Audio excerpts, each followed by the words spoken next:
All right. And welcome back, you guys, to the Self Selecting Podcast. I am your host, Corey Hakeman. Thank you for being here. Thank you for tuning in. As always, if you are listening from Spotify, from Apple, I just want to give a big thank you to those of you who have rated and reviewed the show. It helps so much. It helps more than you realize. YouTube, if you are interested in being the first to know, or the first several handful of people to know when a new video drops, be sure to turn on bell notifications. You will get push notifications if you have push notifications set up to your phone as soon as an episode goes live. Solo episodes drop every Monday, guest episodes bi-weekly, and then this new format that we're trying out also bi-weekly. With that being said, let's get into it. Today, we are talking about something that gets thrown around a lot, like constantly in our space. Yes, the bodybuilding space as well as the fitness space.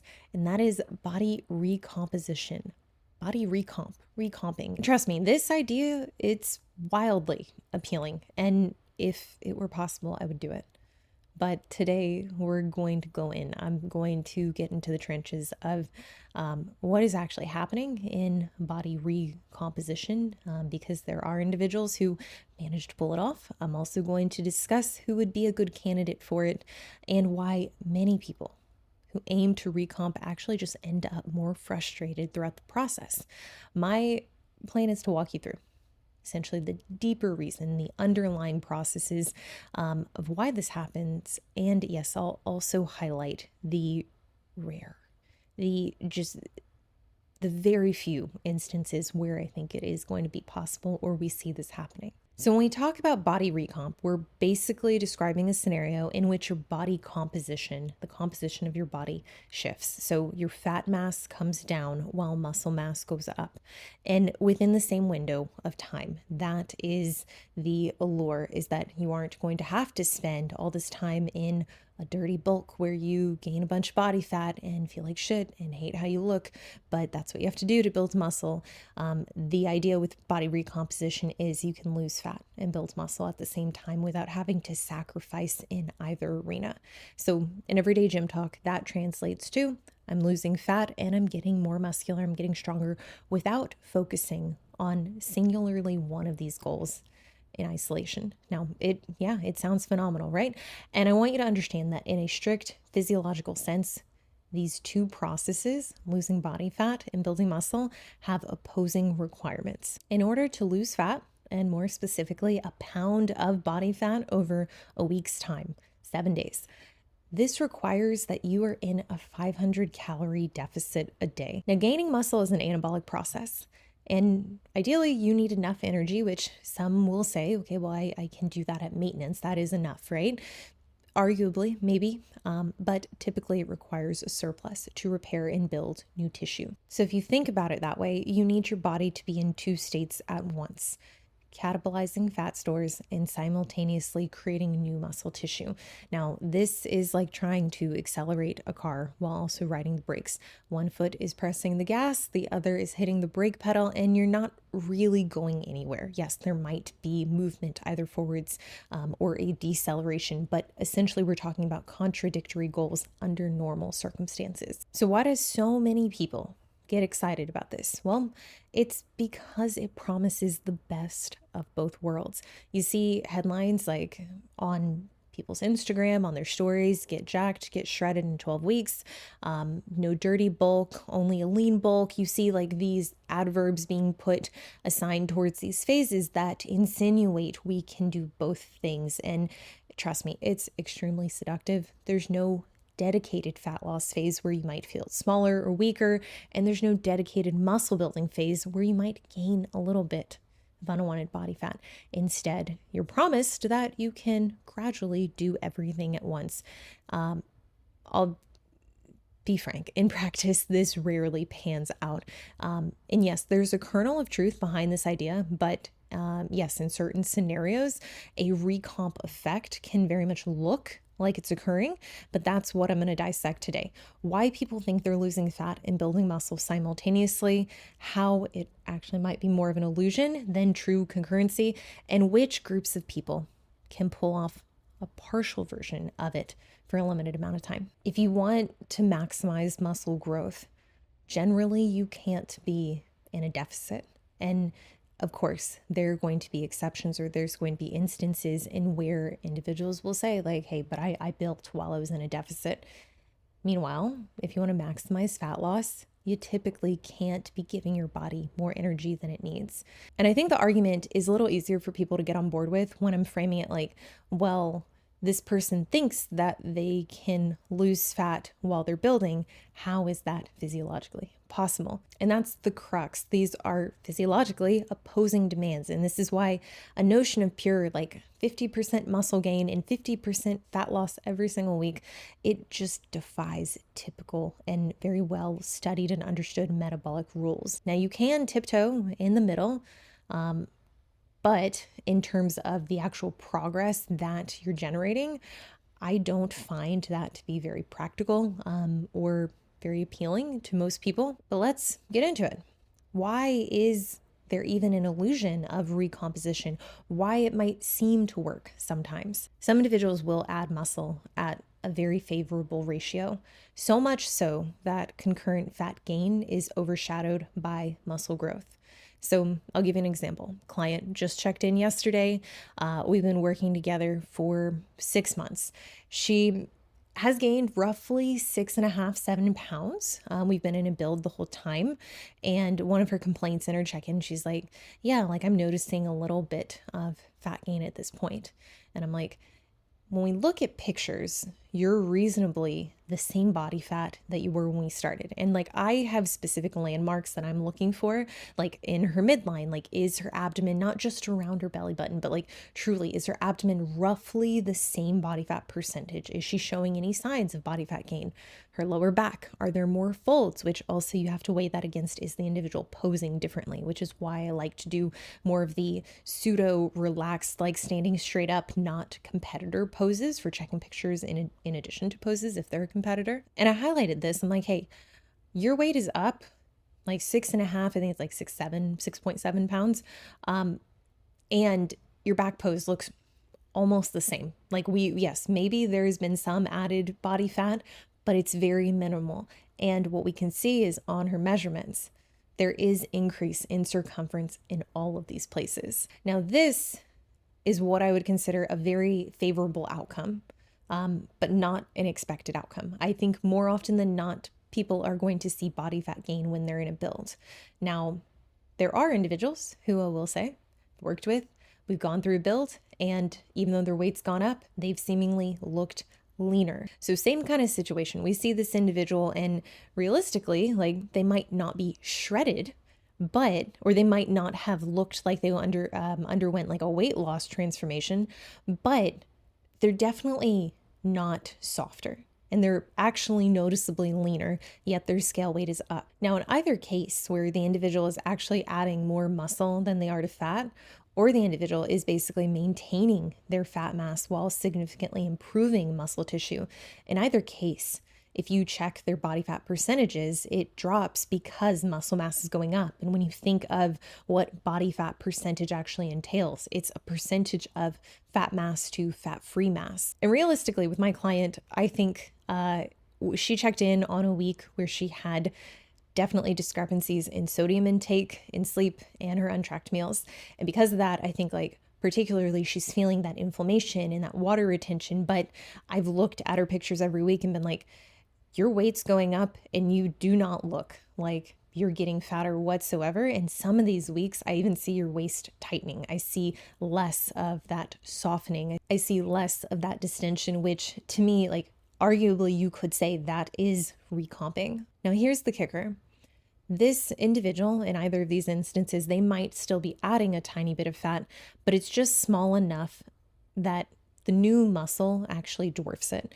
And on paper, it looks like they're losing fat while gaining muscle, but it's more about the ratio. So if you see someone posting progress pictures and their scale weight might stay the same or even go up a little bit, yet their physique looks noticeably leaner. This is because the muscle growth has outpaced the slight fat gain, modifying, or I guess modulating that ratio to now actually put them in a position where body fat is technically lower, but they still have the same amount of fat mass. Now, another instance I see this happen is when individuals are completely new to strength training and you are in this like really nice sweet spot with newbie gains. Now, I don't mean like you've been training, but now you tried a different kind of programming. That's a different kind of situation. But for the individual that like truly is never weightlifted before, getting into the gym, like pretty much anything is going to work. And it's going to, yes, come with those initial neural adaptations, but you add that plus the muscle protein synthesis spike, and that can let you accomplish exactly what I described before, where that muscle growth is outpacing any kind of fat gain. Now, whether this can happen in a deficit or not, this is going to be dependent on how big of a deficit it is, how strict that individual is with food reporting, what the recovery is like, what their training volume is like. I would say even within this realm, the individual who is very underfed, very much like under eating, overtraining, under recovering, this individual is going to probably still experience some degree of newbie gains, but at a much, much lower rate. Now, another group who may be able to benefit from this recomposition effect is folks who have sort of been lifting. Maybe you are what you would consider a seasoned competitor or seasoned lifter, but you haven't been lifting correctly. And this was very much me. I understood I think I understood one training principle. I understood progressive overload. I didn't really know how to discern exercise organization or even load management. And for a long time, my programs involved very high volume. And I would say like it just generally, I was doing a lot of the right movements, but I didn't really have a concrete grasp on proximity to failure.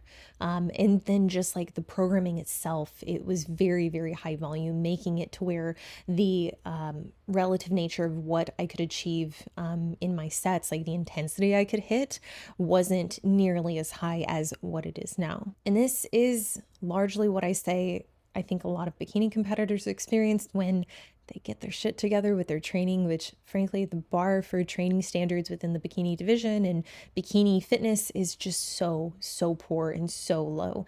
And because of this is a reason that I'm putting out the content that I have more recently, the last several months, encouraging you guys to take a closer look at your training programming and really demanding more from the coach or the professional that you're working with so that you can make meaningful progress within your session. Because let me tell you, like, I've been doing this a long time and I've had coaches tell me nonstop, like, you're doing everything right. Like, you don't need to change anything. You look the way you look because of how you train, like, keep it consistent. And for the longest time, I was like, I just don't believe that. Like, there's no way I guessed this perfectly and I'm just implementing it with no room for improvement. It wasn't until I started working with my boyfriend, Jordan Genta, and really gave him the reins to take over my training that I was able to see, like, no, there is a lot to be gained by having a program that makes sense and is designed well. Now I'll even say, like, after the build I went through in 2024, I kind of hovered around what I was hoping was maintenance for several months. And even though weight didn't go down, I pretty much sat at 152, which is where I ended my build. I pretty much sat there for like 3 months before I saw any kind of meaningful progression downwards in terms of body weight.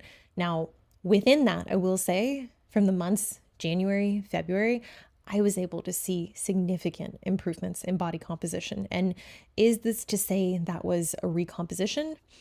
Not necessarily. I think if anything, there were certainly days where I was in a surplus paired with really high intensity and consistent training that maybe allowed me to squeeze out a little bit more muscle growth. And the fourth person that I think could theoretically potentially get some benefit and experience this illusion of recomposition is the individual who makes a huge lifestyle shift.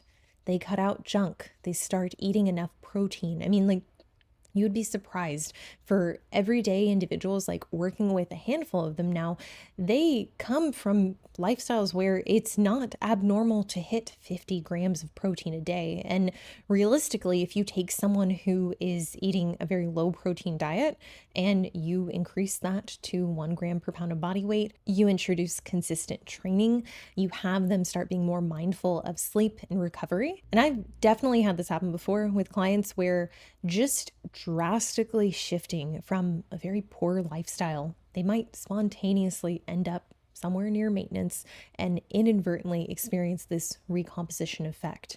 And what this looks like in application is the scale might not drop a ton, but consistently see their waistline shrinking, their shoulders, their glutes, their legs begin to fill out. And in their mind, they're very much like, I've lost fat and gained muscle at the same time. Now, there is a point of contention where some of y'all are going to be like, listen, I know people who are advanced, who are not beginners, who didn't do an overhaul in their life, who train, seemingly well. They're highly disciplined, they're precise. Are these individuals experiencing this kind of recomposition effect where they minimize unnecessary fat gain and build muscle, yet seemingly at lower calories? Maybe.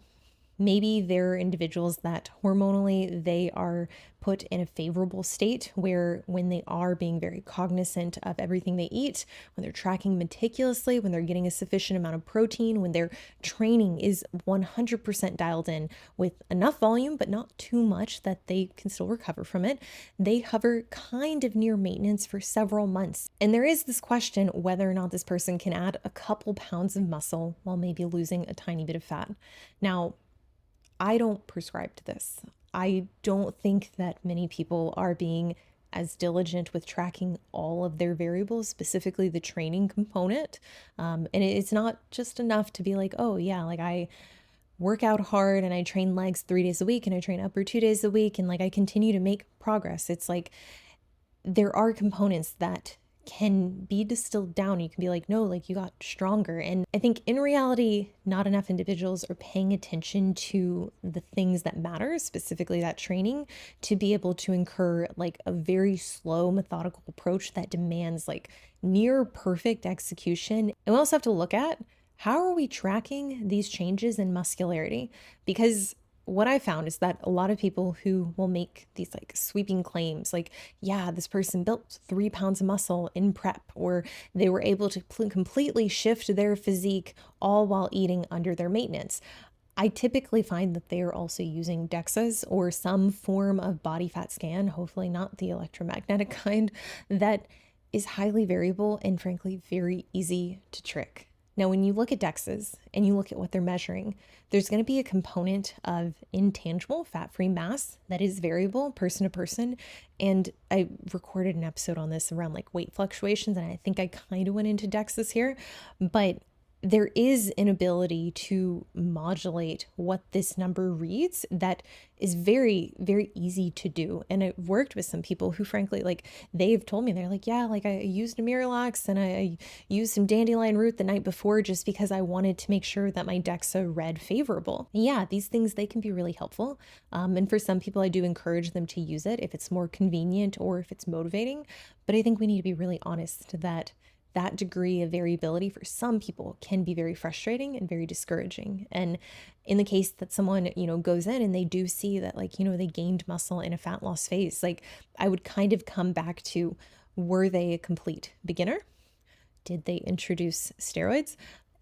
Did that individual do a complete overhaul with their life or their diet? Or did that individual finally figure out on a training front what they need to do and they started changing their approach to training, making it very intensity oriented? This is something that is highly debated, and it very much is in the coach's interest to tell clients that you can recomp, which is why I kind of dig my heels in here, because I think that there needs to be honest expectations set for clients, especially ones that have high aspirations, including muscularity and fat loss. And yeah, the easiest thing to do would be well, if we build muscle and minimize unnecessary fat gain, sure, that technically counts as a recomp. Why not just market my services that way? We can help you recomp.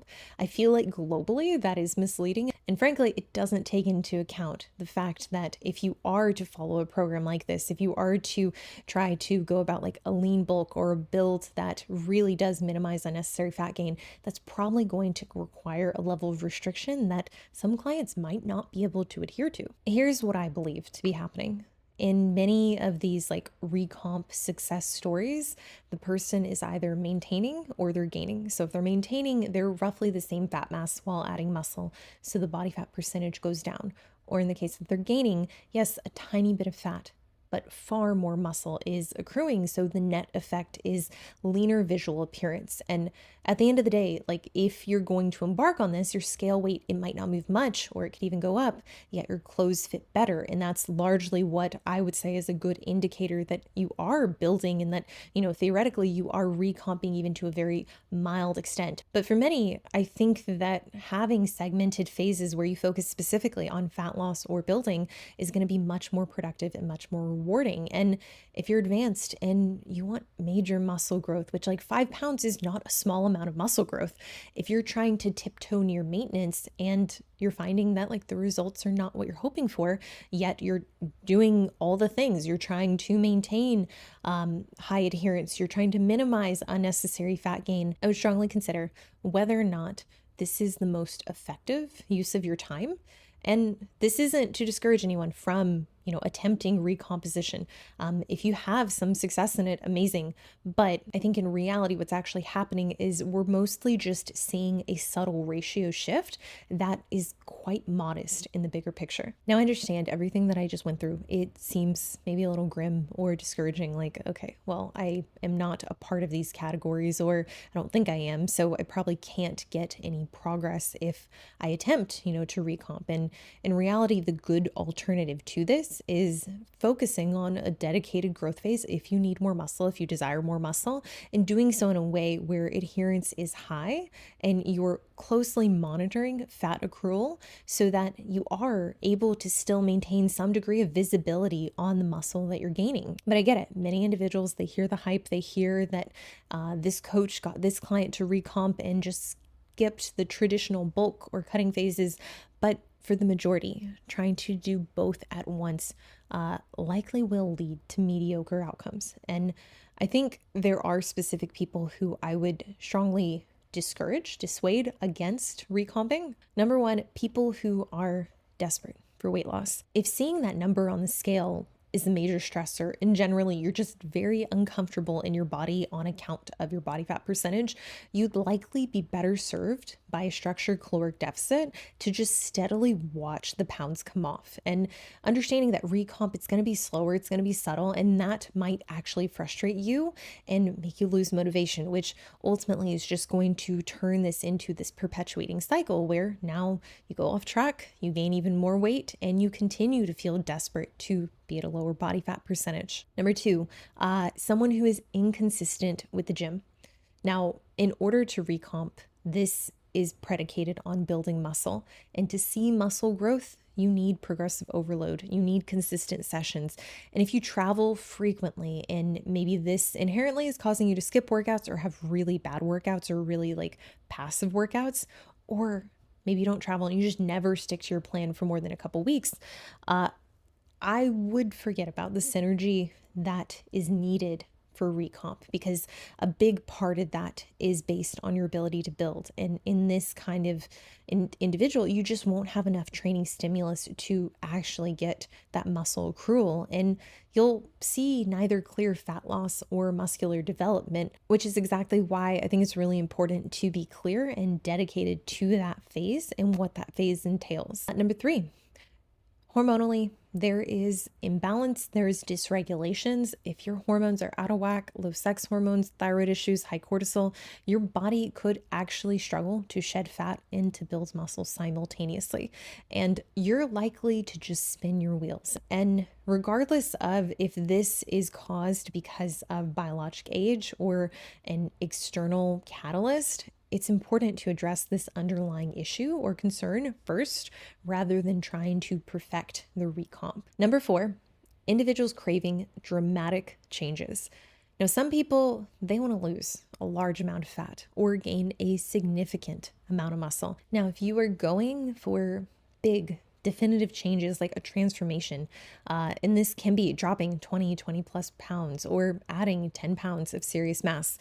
I think having structured phases is going to be much more straightforward. And a structured fat loss phase, I do recommend aiming anywhere from 0.8% to 1.5% rate of change per week.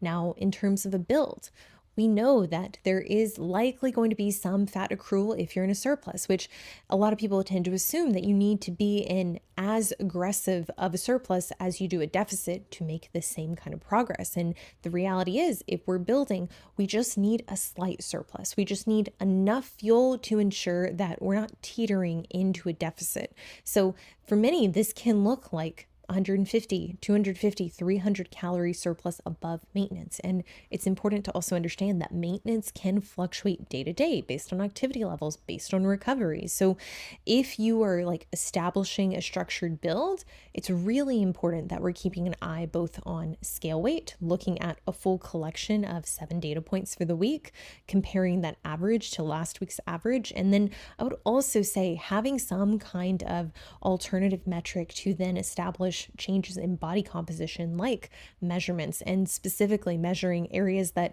you want to grow as opposed to areas you don't want to grow, to assess whether the weight that's coming on is actually favorable. Now, I don't think there's anything wrong with cycling these phases.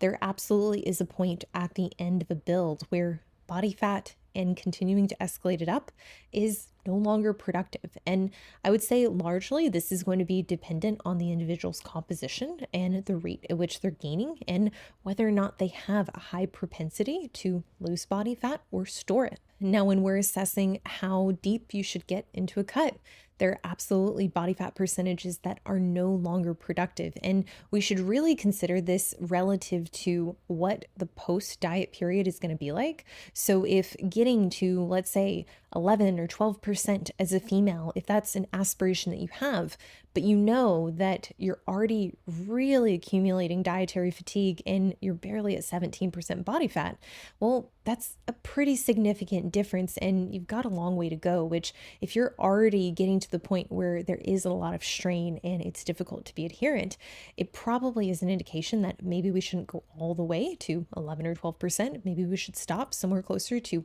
13, 14, 15, reestablish, maybe take diet breaks, maybe go into a build, depending on why that strain is accumulating. If someone's wanting to recomp and they're very insistent and I'm like, okay, like we're going to do this, then I would say I need absolute precision in terms of their macronutrient intake. So making sure that their protein is 1 to 1.2 grams per pound of body weight, making sure training is dialed in. I need to see training videos. I need that person to learn quickly too. If I'm giving feedback, I want it to be implemented pretty much every session. And I understand some of these skills can be advanced and it can take a little bit to really get the movements down, especially the ones that require a lot of technique. But this isn't going to be possible if the client is, ingesting feedback and, being told by their coach and by me that like, hey, you need to train harder, and they're continuing to drag their feet. That's going to really make it hard to see progress specific to muscular development. Ample sleep. 7, 8 hours, I would even say 9 if your schedule allows for it, and minimize your stress. I think it's important to also be realistic about what you can expect. The scale weight is probably not going to move up very fast. The scale actually might barely shift. I would largely rely on these performance metrics, progress photos, how clothes fit, specifically your measurements, and understand it's a slow burn. Like the result might only be 1 to 2 pounds of muscle over a few months with no scale changes or very, very mild scale changes. But this is something that is going to be slow. It's not going to be fast, and it not being fast isn't an indication that you're doing something wrong. It's just a nature of the phase itself, which I want to be clear as I'm like describing this. I'm like, okay, but this is very reminiscent of just a very strict, a very intentional growth phase. And that in reality is what I'm suggesting is if you want to minimize fat gain and you want to build, but you want to do so in a way that doesn't compromise the physique, realistically, you're probably not going to get leaner unless you are within those few camps that I outlined. But even if you're advanced and you don't fit within those few camps, I think it's still a good idea to go about your growth phase intentionally and with a ton of structure, arguably as much structure as you would have in a contest prep. Common questions I get around losing fat and building muscle at the same time. What if I only want to drop a small amount of body fat while building only a little bit of muscle? Yeah, realistically, if you are kind of in the camp of like your training isn't very good, or you're switching from a different type of sport, maybe you've only done like yoga and Pilates and you're just getting into weightlifting for the first time, what you're after, like what you're actually trying to incur, is probably possible with just a little bit of muscle gain. But realistically, could you do this maybe at maintenance or maybe with a very, very mild surplus? It really depends what your definition of a small drop in body fat actually is. Because I can tell you, I've worked with people who have said that exactly. And then once we get into the semantics around like how much weight they want to see come off the scale, it's like, oh no, I have 7 to 12 pounds I want to lose, which for someone who's already petite or already somewhat lean or not high body fat, it's like, okay, that's not a small amount. That is very reasonably going to put you close to a stage condition. So on the other end of that, I've had individuals who've told me that they have a lot of fat to lose and they're very intimidated by this. And they've kind of like worked themselves up in explaining like, this is going to be a tough cut. And when we get down into it, it's like, they really only want to lose like 6 pounds, 7 pounds. I'm like, no, that's very reasonable. Like we could do that with a single fat loss phase, depending on how aggressive you want to get. And so I think how I would answer that is largely it's going to depend on what kind of changes you want to see in the composition. If you have a specific scale weight in mind, or if it's just like, hey, it's a look that I'm after. I just want a little bit more shoulder, a little bit more glute, and my abs, like I don't want them to be softer than they currently are. It's definitely something we can work with. All right, next question. I saw a social media influencer claiming that they lost 20 pounds and gained 10 pounds of muscle simultaneously. So largely with this, we have to understand that like we don't know if this individual is new to weightlifting. We don't know if they started using enhancements. We don't know their hormonal status. Maybe they are a unicorn and like they just have a high degree of circulating androgens, and finally they just uncovered the perfect program and they started to really take it seriously in their diet. I would say that generally I'm very skeptical, especially if someone's selling me anything online. If someone is making sweeping claims around what they were able to do with their physique that are not like well documented, or something that is just goes against the grain of like what has been proven to be possible, I'm very skeptical. I think also too, like statements like that, like lose 20 pounds, gain 10 pounds of muscle. I think they're very clickbaity and eye catchy and they get new leads. So I would just be very mindful of that. If that's someone that is like disclosing like the full picture. But I think in a lot of cases, like those statements and that kind of marketing is intended to be misleading, unfortunately. What about if I do micro bulks or micro cuts? Would this be effective? So yeah, what you're essentially asking is like taking these little phases that are oriented towards specific goals and then kind of organizing them in a way that makes sense. I think when it comes to losing a significant amount of weight, I think micro cuts or mini cuts are going to be very limiting. I think in the case that you have 5 pounds to lose, I think you should give yourself 4 weeks. And if you can do it faster, amazing. I think in the terms of building 2 to 4 weeks, I mean, not a lot is going to be accomplished in that time. And there's also going to be some lag in the transition between your mini cut into a mini bulk back into a mini cut. So I would say in the case that like you do need to build muscle, you're not just trying to maintain muscularity, it might actually make more sense to just have a structured build and then punctuate that build with a mini cut that is appropriate for the amount of weight that you want to lose. So I want to leave you with this. Body recomp, it is so tempting because it promises to unify these two contradicting goals. And in specific conditions, like I described before, being a new lifter, big program overhauls, or the introduction of enhancements, or just having this certain genetic gift, it can definitely appear that these changes happen in a very small amount of time. But for the majority, especially those seeking dramatic changes, it usually is an illusion and it is painfully slow.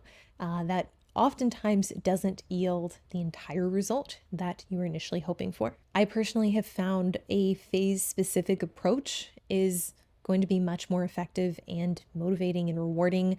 It's going to allow you to see objective progress and changes and not leave you frustrated, because ultimately the worst feeling is to end a phase and to feel like it was almost a waste of your time or you have nothing tangible to show for it. If you insist on attempting a recomp, brace for snail-paced transformations.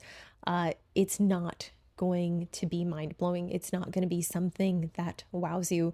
And it could be appropriate based on the individual, but it's important that you dial in your macros. It's important that you're tracking everything and that you are pushing progress within your training. Ultimately, I think most people are going to find more satisfaction by picking a lane for a few months and then switching afterwards. Thank you guys so much for watching and sticking with me through this deep dive. If you do decide that you would rather do this unilateral approach where you pick a specific phase, execute, and then switch to the other one, if you need assistance with that, I do offer one-on-one coaching and one-time consults where we can depict everything and anything within your program and how to move forward.